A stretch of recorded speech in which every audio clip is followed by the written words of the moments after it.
Good afternoon, and thank you for allowing me to speak today.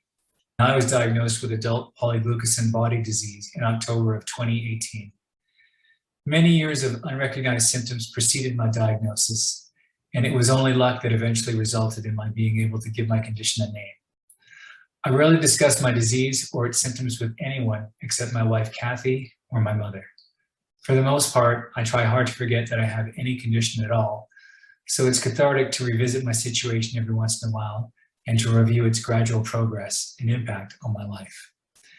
APBD has gradually worsened over the years, and it now affects me greatly in all aspects of my professional and personal life.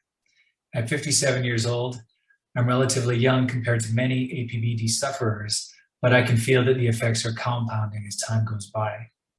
Symptoms that were intermittent and vague 25 years ago are now more intense, persistent, and in some instances permanent. Although I'm able to walk, there is a permanent muscle spasticity in my right leg that will never go away. The numbness in the soles of my feet comes and goes, but it's more frequent and enduring now. APBD affects the central nervous system of every patient in different ways, including ways that are very personal and difficult to discuss. One very serious issue is my loss of sex drive and my inability to perform. APBD has made it impossible for me to enjoy intimacy with my wife for more than 2 years now. This has had a significant impact on our relationship. Many months of counseling have helped, but we're still grappling with that loss. APBD leaves me feeling tired and sleepy for much of the day. That, combined with the sleep deprivation created by frequent late-night trips to the washroom to urinate, mean that I regularly nap during the daytime. The urge to nap comes on strongly and rapidly. On many occasions, I have woken up with my face embedded in my computer's keyboard.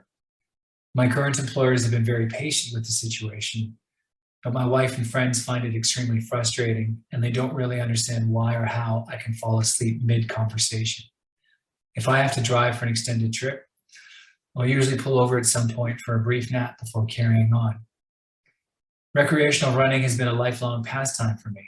I used to enjoy regular runs outside, but the incontinence that APBD creates makes that mostly impossible now. I limit my runs to treadmills currently, as I feel more confident when I'm near a washroom.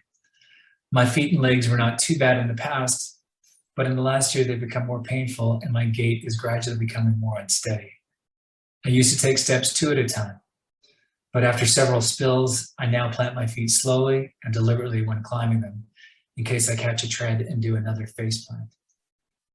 Although my current employers have been more than patient with my daytime drowsiness and frequent urgent bathroom breaks, the limitations that APBD creates are gradually building over the years. I take Metamucil regularly and I carefully monitor my water intake during the day, but those workarounds become more problematic as the years go by. Out-of-town travel requires careful planning and research on public toilet locations.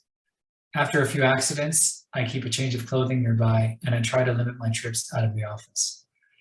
As a career sales professional in the trade show industry, I suffered a significant drop in income during the pandemic.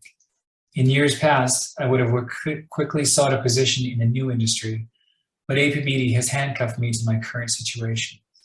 How can I explain to a new employer that I need regular naps and I have to be careful when I'm making trips out of the office? These late middle-age years were supposed to be my best earning years. I've always enjoyed my career, and I had relied on working up until and probably beyond retirement age.